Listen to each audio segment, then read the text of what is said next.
3个月前，昆桑用树脂材料在院子里打造了一个简易池塘，观察池塘生态的建立。这次昆桑想要打造一个更大的，在自家后院打造一个3米的大池塘。还好昆桑毕业于南翔技校，对于挖掘机的操作了如指掌。想要打造池塘，首先得挖一个坑，把地上长的野草也一起铲除。1天后，一个大坑就挖好了，坑里挖出了一些树根的根系，必须给它修剪一下，避免后期铺防水布的时候被扎破。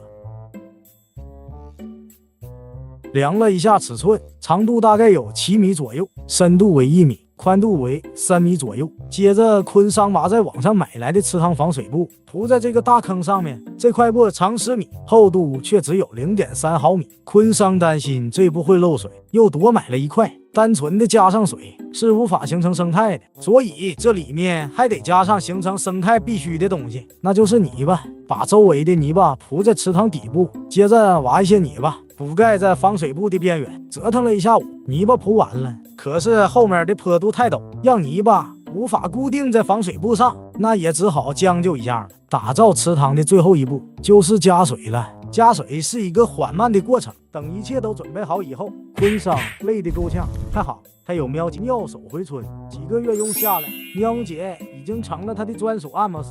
池塘里的小家伙们都馋坏了，把它搭在肩上，反手一扣就能边干活边享受了。不得不说，这是昆桑用过的最像人手的按摩椅，8D 按摩头，配置比那些2头4头的高多了，手法力度都是一流，一抓一握，穴位找的特别准，按个10几分钟，脖子到斜方肌这一片都松快下来，再搭配上液服舒筋，昆桑感觉自己又得救了。再挖一口池塘也没毛病。知道大家平时都爱低头久坐，弯腰弓背不仅影响体态，还会导致颈椎病，所以再给大伙推一波妙计，买回去按摩，预防效果没得说。而且它有3档力度可调，腰酸腿疼也能按，浑身都得按舒坦了，谁还去按摩店花大钱？现在下单还有精美和卡送，中秋节拿回去送家人送朋友，贴心又实用。评论区领券，价格更优惠，保价运险都有，2年质保，1年换新，喜欢的别错过了。加水加到了晚上，池塘迎来了第一批注意，那就是一些青蛙。这里有一只，不远的地方还有一只，可能是离稻田比较近，所以可以把它们吸引过来。水面有一些小虫子，看起来很像是水甲虫。到了第2天，水终于加完了，这意味着池塘的硬件已经打造完成。昆桑给池塘加入的是井水，缓慢的加水是为了让水不变的浑浊。池塘的边缘聚集了很多青蛙，从干燥的草丛变成一个池塘，就可以吸引这么多青蛙来，这确实很神奇。找到附近有水源的地方，可能是刻着它们 DNA 里的东西。晚上昆桑来观察池塘，发现水面出现了很多的生物。白天天太热，到了晚上它们聚集在池塘里，昆桑用网子捞了一只，这好像是龙虱的一种，也叫水蟑螂，个头不大，体长只有1厘米左右。这里发现的这只和刚才那只又有不同，这只是水龟虫，和龙虱一样，它们都是集水陆空3栖于一身的小甲虫。只是见好一天，池塘里就出现了这么多生物。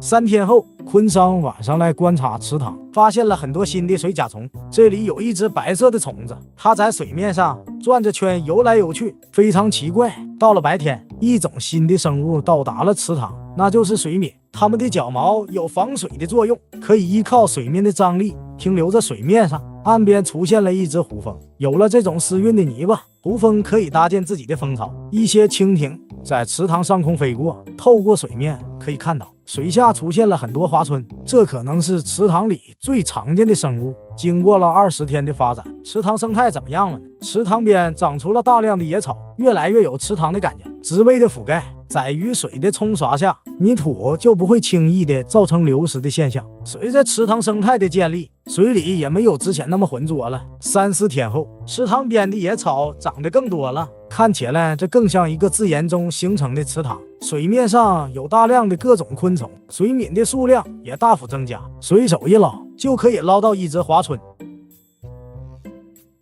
岸边植物的根系延伸到水里，给水里的生物提供了躲避的空间。从池塘深处抄一网子，可以捞到很多不同的小生物，还有蜻蜓的幼虫。昆桑看了看旁边的草丛，果然有一只蜻蜓，这说明有一些蜻蜓幼虫在变成成虫之前会爬到岸上，挂在野草上变成蜻蜓。这蜻蜓的颜色还很浅，说明它刚刚变身没多久。拨开旁边的野草，可以看到它褪下的躯壳。昆桑在水里捞了一下，发现了一种小甲虫。这是什么甲虫呢？只有5毫米左右大小，看起来很像某种水龟甲虫或者是甲虫。换个大一些的抄网来上一网，好家伙，整上了一个大家伙。这是一只水螳螂，通过守株待兔的方式在水下捕捉小鱼小虾，再通过注入消化酶的方式吸食猎物的体液，是一种很有意思的昆虫。同样在网子里发现的这只，好像是豆娘的幼虫，和蜻蜓幼虫对比一下，它的体型要小很多，身子是细长的。在池塘旁边的野草上发现了很多蜻蜓幼虫躯壳，